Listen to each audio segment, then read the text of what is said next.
Jai Sri Krishna. The truth is that what Bhagavan says, no one else can say that. In Gita, Bhagavan instructed Arjun what he should do at each step during Mahabharata. It is beyond the mental ability of us humans to decipher the meanings of the words of Ishwar. We don't know what is hetu, what is purpose, why he is telling that. The words of Ishwar is to be followed and not to be interpreted. It can only be understood with another word which has been said by Ishwar. One can pose a question only to understand what has been said, but not to question what is the meaning of it. What does it really mean? Why did he say that?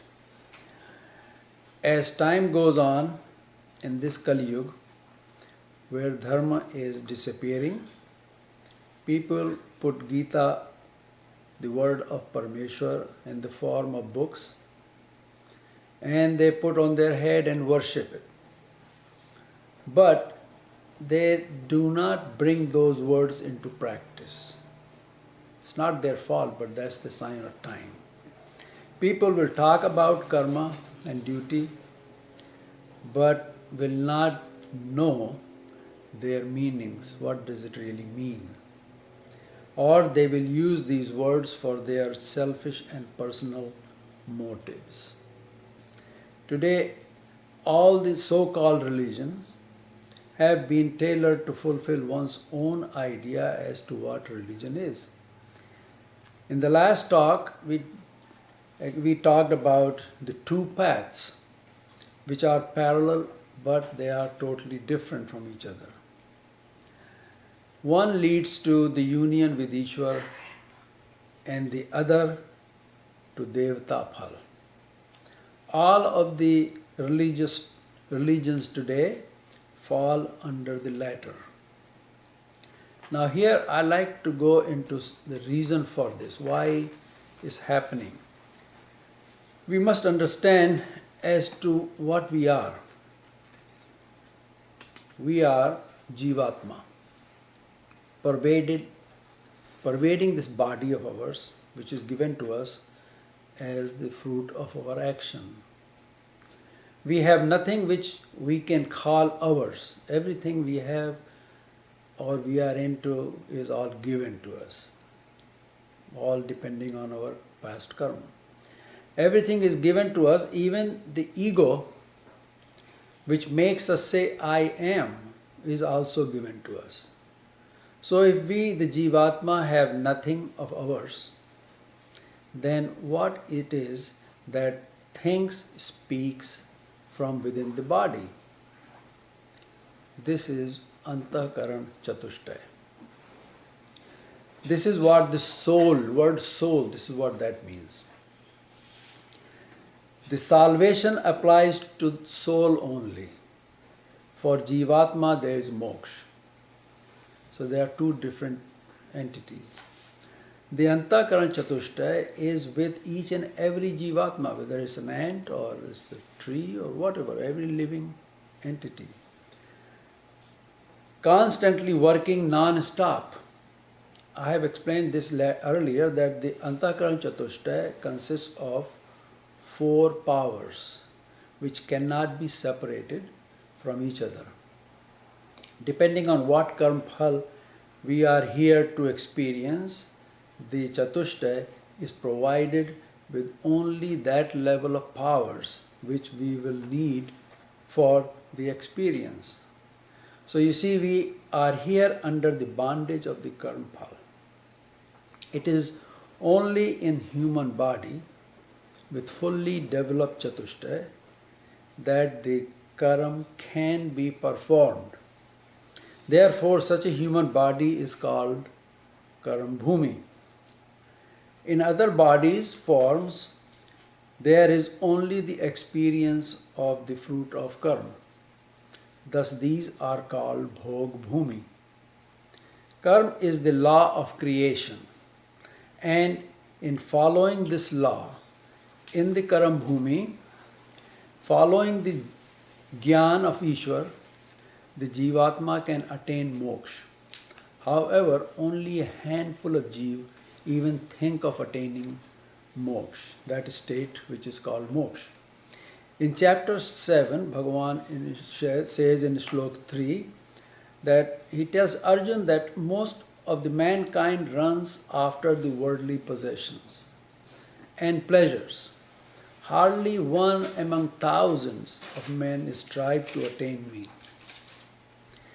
And of those striving yogis, again, some rare one, devoting himself exclusively to me, knows me in reality. So it's a rare person, rare Jeev who really gets out of this sansar. So it is a rare person who even looks towards Ishwar, Parameshwar. This is because of their karma. So what's happening these days, the dharma is really is declining because of the karma of Jeev who are being born these days.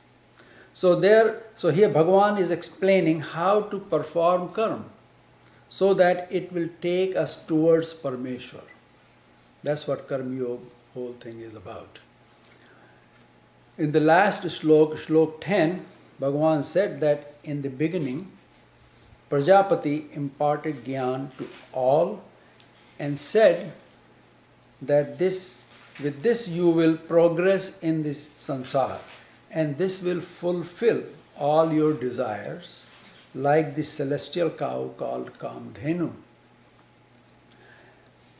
The essence of this shlok is that the progeny, the praja, was created to perform dharma in the spirit of yagna and become one with Ishwar. That is the sole purpose of the whole creation. Now here Bhagavan has clearly said that as to why we were brought into the sansara and how we should live here. After the completion of the three original srishti, karmas were formed by the action of Jeev. From there on, all the srishti from here on happen according to the karma. It's called pravahaki srishti. It's like a flow of karma. It's automatically, it's an autopilot. It's going to go on as the karma is. That's how the srishti is going to be. In this Kali Yuga, in the Kali Yuga, rarely human engage in the karma which will lead to Ishwar. It's a rare, very, very rare thing. So following the creation, the Prajapati instructed all to perform karma as yagna or according to the dharma. Yagna is dharma. Remember that all in the creation came about through yagna. This whole creation came about through yagna. For example, take for example music. Music has its origin in Samved. So Hindus gave music a form of dharma. So of course these days, the music has totally gone wild. In Christianity, they have psalms in which they sing. That's their music. So originally, in the old days, music was mostly devoted to dharma, bhajan and kirtan and stuff like that. Nowadays, it is totally different. So Hindus gave music form of dharma. So in the past, all actions used to be given in the form of dharma. They were all done in the form of dharma or yagna.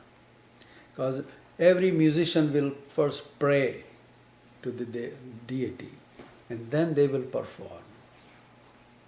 Not now. But as dharma is eroding, people perform actions which are getting outside of the dharma.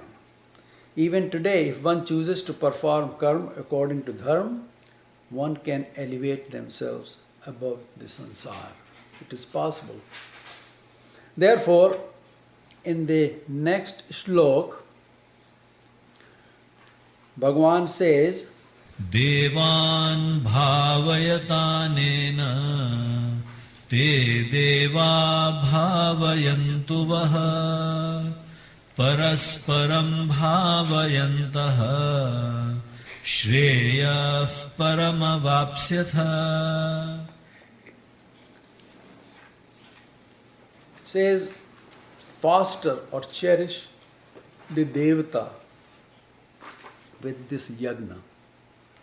And let those Devata be gracious to you. Thus, selflessly, each fostering the other, that is, Jeev and the Devata, man and the Devata, you shall attain the highest good. This shloka applies in all aspects of our lives. In everyday living, in jobs, in everything, personal relationships. If we did each other's stuti or praise instead of ninda, this will result in sattvic environment. Generally, people tend to look for faults in others. There is mistrust and feeling of us versus them. So here Bhagavan is saying, Devan bhavyatanena te deva bhavayantuva. With this worship of Devata in the form of yagna, you pay respect, bhavana, just pay your respect to Devata. To them, in turn, Devata will fulfill your desire and will please you. So let's look at what is the puja anyway. Puja in prayer. First, you pray to Devata. Okay? Sing praises to Devata through mantras. Then you put some flowers and some fruits, and then you put some money and stuff like that in there, right? So you are showing your shraddha towards that Devata. And that Devata gets pleased, and then Devata will fulfill your desire. Now here we need to understand something, that in this sansar, or in the creation, we have two powers. Under one comes all Devatas, and the other is the power of Parmeshwar. There are two separate pathways. These are only who are worthy of being worshipped. None else, no other entity is worthy of worship except Devata and Ishwar. Both can fulfill our desires. Worshipping any other life form, whether it be human or whatever, whether alive or dead, is sin. There are differences in the way Devatas and Parmeshwar give. First, Devata are ready and wanting to give. They are waiting for somebody to sing their praises and pray and do their puja, and they are ready to give. But Parmeshwar gives only when and what we are able to handle. He wants to make sure that you can handle that. Secondly, whatever is given by Devata can be taken away by the higher Devatas. See, there is a hierarchy in Devatas. But whatever is given by Parmeshwar cannot be taken away by anyone, because he is the supreme. Thirdly, the Parmeshwar can give all that any Devata can. He has everything to give. But what Parmeshwar can give, no Devata can give. They don't have in them to give that. They don't have it. Therefore, Bhagavan only as the witness tells us that both sides, Devata and Parmeshwar, but knowing the difference between the two, it makes little sense to worship Devata instead of Parmeshwar. Only those worships, see here Bhagavan told about both of them, whether you can go worship Devata or you can worship Ishwar. And here are the differences. You make your choice. And he is just telling as a witness. He is not saying that you come to me or go there or whatever. As a witness, he is telling, this is what it is in the sansar. So, only those worship Devta who are ignorant. They don't have any idea about what Ishwar is. Or do not have Gyan. Gita is the only place where Parameshwar tells that you worship me for all your needs and desires. This has been made clear by Bhagavan Sri Krishna in chapter 9, Shlok 34, where Bhagavan says, fix your mind on me, be devoted to me, worship me, and bow to me. In this way, fixing your Atma in me, so these are the ways we can get attached to Parameshwar. How? Fix our mind first. Think about it. Do devotion only to Ishwar. Do the worship only to Ishwar. And prostrate or bow to him. Pray to him. This way the Atma will be fixed in me, he says, fully devoted and attached to me. You shall then come to me. Once you do that, then that's the way you find Ishwar. In chapter 18, Shlok 65, Bhagavan says the same and makes a promise to Arjun that by this conduct you definitely will come to me. And here, where is this place where you go to? Bhagavan tells that in chapter 15, Shlok 6. The place which is beyond time, where no other powers can reach, and from where there is no return in the sansar. If, on the other hand, one worships Devata, they having completed their bhog of the fruit of the action, always return to sansar, to the cycle of birth and death. So it is no brainer as to who is worthy of our worship. But due to their ignorance, most people engage in the worship of Devata and consider Devata to be Parameshwar. Bhagavan very clearly says in chapter 9, Shlok 25, those who are votaries of Devatas go to Devata. Those who are votaries of Pitars, they go to them. Those who worship Bhutas, they go to Bhut. And my votaries come to me and are freed from the cycle of birth and death. Here Bhagavan used the word me to say that I am Parameshwar. Bhagavan goes on to say in no uncertain terms that relinquishing the dharma, take all the dharma, whatever dharma there is, take refuge in me. Sarva dharma parityajya mam ekam sharanam braja. I shall absolve you of all sins once you do that. Do not worry about it. This is only in Gita and nowhere else. Even with all this, most humans do not follow the path outlined by Bhagavan. It is due to their karma. The karma has brought them to a place where they are bound by the karma and they cannot do anything else. That these people do not understand that what Bhagavan is saying. That's why it's so difficult to understand the Gita.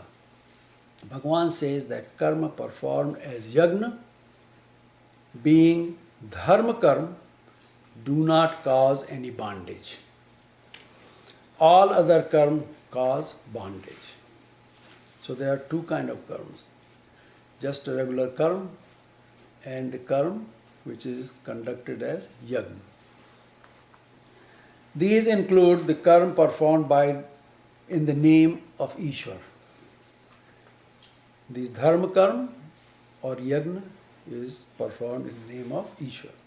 Bhagavan is saying that at the beginning of the creation, I sent you in sansar to perform these karmas. Which karma? Yagna karma, which will not cause bondage for you.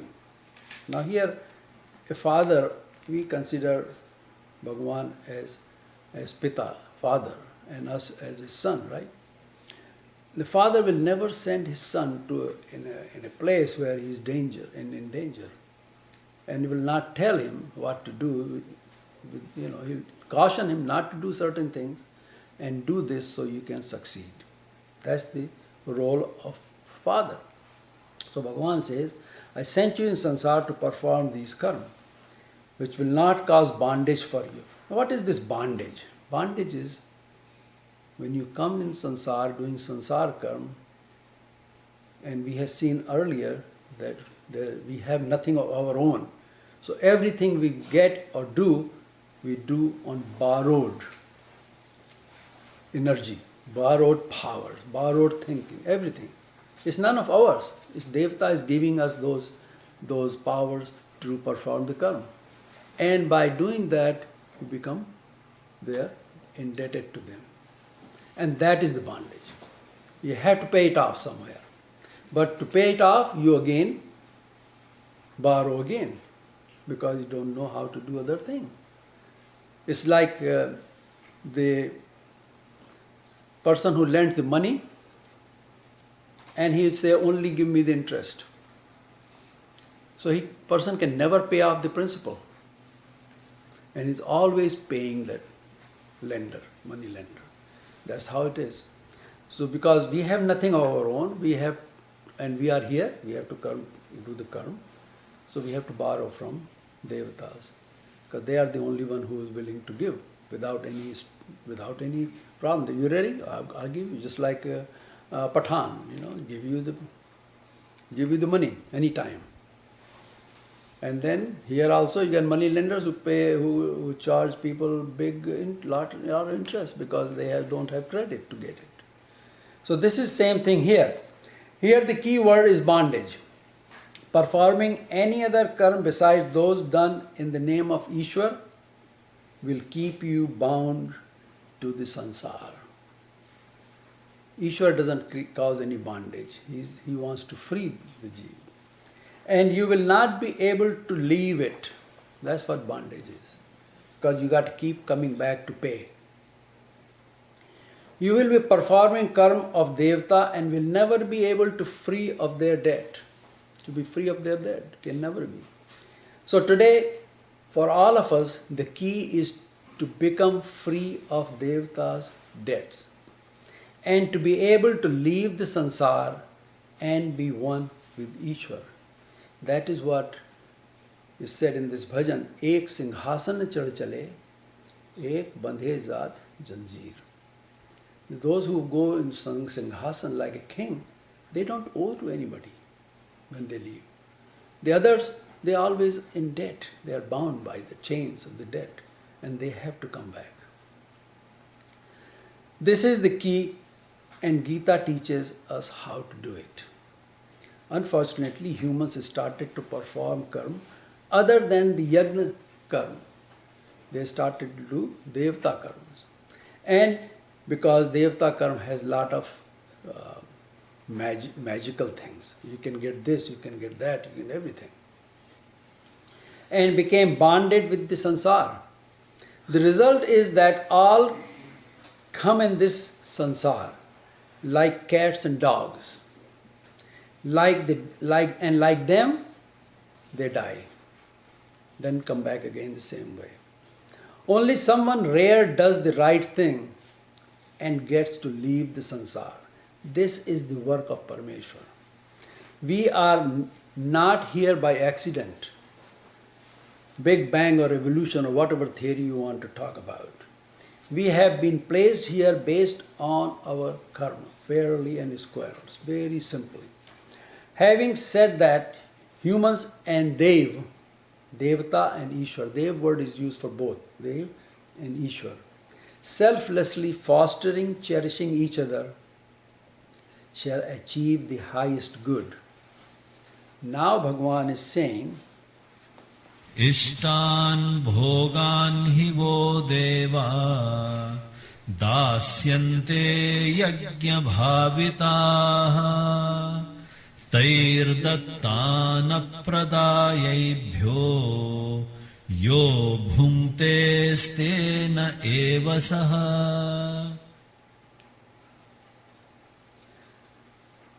Yagya bhavita, worshipping and pleasing Devata or Dev through yagna. He means definitely Devavada dasyante, those Devatas and Dev will continue giving you and fulfilling your desires. Ishtan bhogan, whatever are your desires, they will continue to fulfill. If one did little, he will get little. And the one who did a lot will get a lot. So whosoever you worshipped in the yagna karma, whether it be Devata or Ishwar, that Dev will fulfill your desires. Tair dattan, these gifts given by Dev, Devata or Ishwar, pradayabhyo yo bhunyate, he who enjoys them without offering anything in return to those who gave him. In other words, whatever we get in this sansar, we have to first offer to the giver. Those who don't do that, for them, he says, stain evasa. That person is undoubtedly a thief, chor. So whatever the Devata gives in return for your yagna worship must be shared with them before enjoying them. If not, you will be labeled as a thief. And this time you did receive these pleasures, but in the future you will not be getting these. Where does the thief go? Thief gets caught, goes to jail, right? So how can he get all the other goodies then? He's in jail, serving his time. Because he did not share, he did not follow the rule. The rule was set up that when you get something with worship, you first share it with the giver and then take the prasad and enjoy it.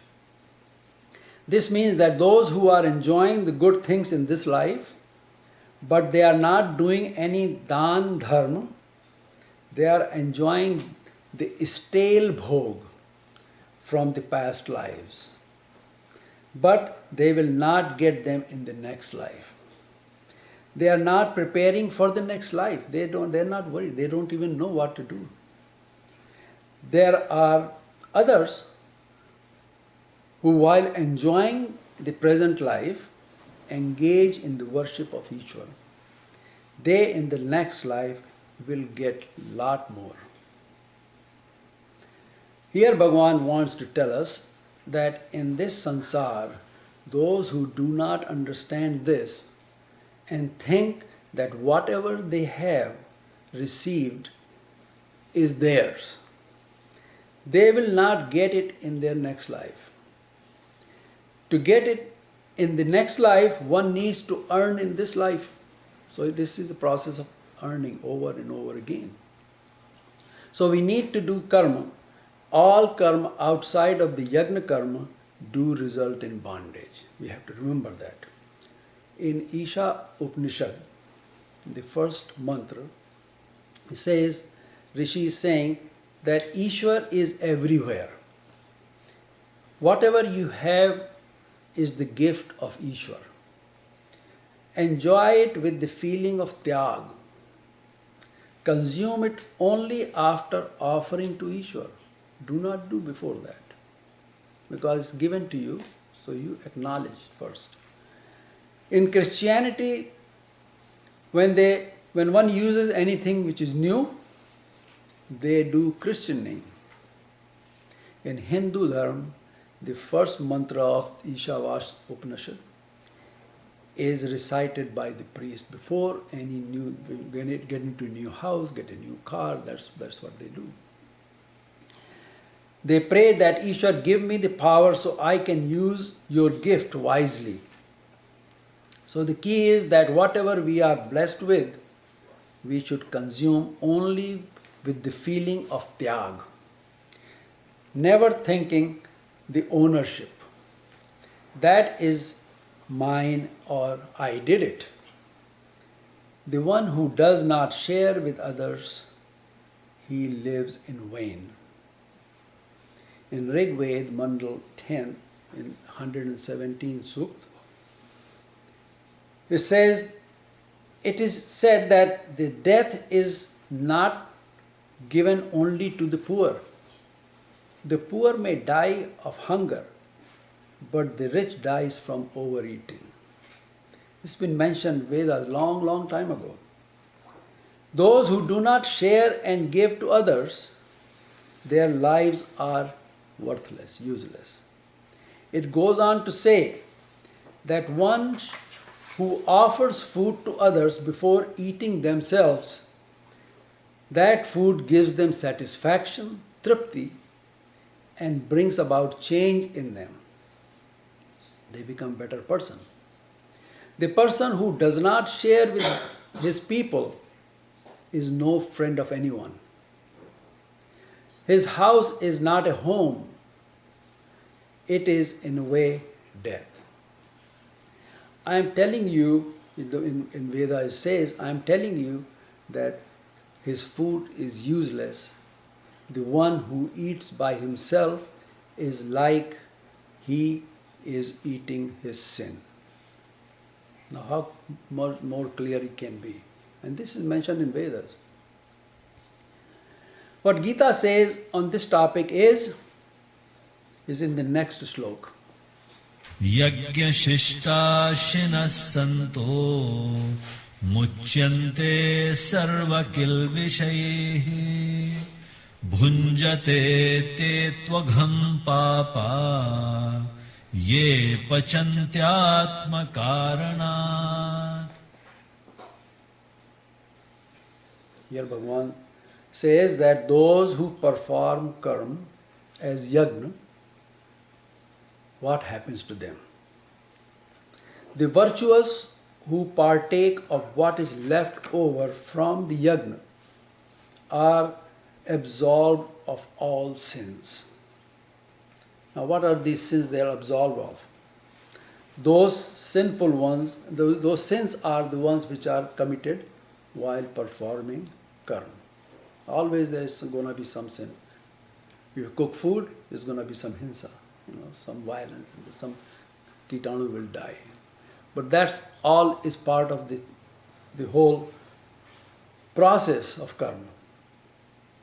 So he says, once you offer that and partake what is left over from yajna karma, then those sins are gone. So that means you are absolved of all the sins. The sinful ones who cook for the sake of nourishing their bodies alone, they eat sin because their food is full of sin. So the important thing is to conduct your daily life actions as yajna, in which you first do Dev Puja. Always remember who is giving, who has really given us what we have. And from the food left from offerings in puja or yajna, first feed the atithi, those who are your guests, and all others in your household or whosoever is there. Then in the end, the husband and wife should eat. Those who every day conduct themselves in this way, what happens to these noble people? Says, Muchyante sarv kil vishay. They are absolved of all their sins. Which I explained, what are these sins? The sins which may occur in performing the karma, and that causes bondage. When they are absolved of those sins, then the karma will not be causing any bondage because it's done in the spirit of yajna. This way, the karma will not cause bondage. This act of feeding people is the most important aspect of the karma. Ye papa atma karanat pachanti te tu adham bhunjate. Those who cook food to nourish their own body, they in a way eat sin. In today's world, it has become commonplace to eat out. Nobody wants to cook. This shlok of Gita and Ved mantra are similar. These days, people have difficulty to feed others without motive. This is all sign of time because dharma is eroding. So it is important to give dan and feed others from whatever food we cook and money we accumulate or earn. Those who neglect to do this are in some way or the other sinners, according to Gita and Vedas. Some governments do facilitate this by providing income tax deductions. Those who hoard money in cash do Gupta dans, secret dans, so nobody would really know how much money they have. In this, the Kali Yuga, Dan Dharma is very, very important. In Manu Smriti, it is said that in society, the most important phase is the householder. Since these people take care of the young and the elderly. Now, how to facilitate Dan? Because Dan is very important. The way to do this is to take whatever you're comfortable with. They put like a 1/10 or whatever fraction of your earning or income and put it in a separate account. Use this money for giving to those who need it, maybe your relative, children, or whatever. This money is separate from you, your other account, from your own money which you earn, in the name of Parmeshwar. So this money is in the name of Parmeshwar. You don't touch it. There was a movie where Sanjeev Kumar, I think it was, he stole some money from Hundi, Puja Hundi. You know, and that was an interesting movie. So that money was allocated just for Dan, but he used it, and that caused him a lot of problems. That was just a motion picture. That's where it comes. He has to take so many medicines, and every time he takes some antibiotic or whatever, he says, "This is my this sin. This is my this sin. This is my this sin." So, in a way, you have divested. When you do it with the tyag, that money is separate. I have nothing to do with it. Don't even think about it. Give it to needy. Give it to whosoever you want to give. Because that'll give you back so much that you never know. So you have divested yourself from it. Tyag means divesting ourselves from it. Whereas investing, where we get into something, and divesting, we are out of it. Tyag doesn't mean you just leave it. You still have control, but you are out of it, not doing for yourself. In the next two shlok, we will see why Bhagavan gave emphasis to feeding people. It is the food which is critical in running this cycle of creation. Without food, we cannot live, we cannot do anything. अन्नाद् भवन्ति भूतानि पर्जन्यादन्नसम्भवः यज्ञाद् भवति पर्जन्यो यज्ञः कर्मसमुद्भवः कर्म ब्रह्मोद्भवं विद्धि ब्रह्माक्षरसमुद्भवम् तस्मात् सर्वगतं ब्रह्म नित्यं यज्ञे प्रतिष्ठितम्.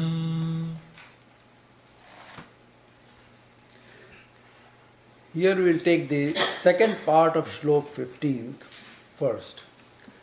Tasmat sarvgatam brahma nityam yagye pratishthitam. Nityam means every day. Yagye in worship. Sarvagatam Brahma, that Brahm which is all pervading, so everywhere. Pratishthitam is always present. That Brahm is in every aspect of worship and knows every activity. What does he know? It says, Annad Bhavanti Bhutani. All beings are evolved from food, because this is called Annamaya Kosh. This body cannot live without food. Parjanyad Anna Madbhava says production of the food, which is so important, is dependent on rain. If it doesn't rain, you don't produce food. Yagyad bhavanti parjanyo. Now how does the rain come about? Rain ensues from yagna.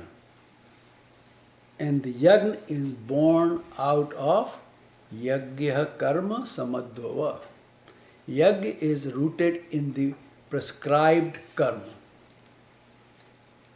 What is prescribed karma? This is the yagna karma which is prescribed in Vedas and by Parmeshwar. What is this karma? Where is this karma? Karma brahmodbhavam vidhi. Know that this karma is born out of the Veda. Brahma is Veda here. And where this Brahma come out of? Brahmakshara samudbhava. The Vedas are born out of Akshar, the indestructible, the Chid Brahma. Tasmat sarvgatam brahma nitya yagye pratishthitam. Therefore, Arjun, Bhagavan says, Arjun, I am saying that the all-pervading Brahma is in the Vedas, mantras, and is in all worships, all pujas. Therefore, it has been said that one should feed people, annadan, that will result in the production of humans. That food is born out of rain, which in turn is born out of yagna, and the yagna is born out of karma, and that prescribed karma is in Vedas, which are born out of Parmeshwar. Therefore, it is Parmeshwar who is present all over, at all the time, in all pujas. Sri Krishna Arpanamastu.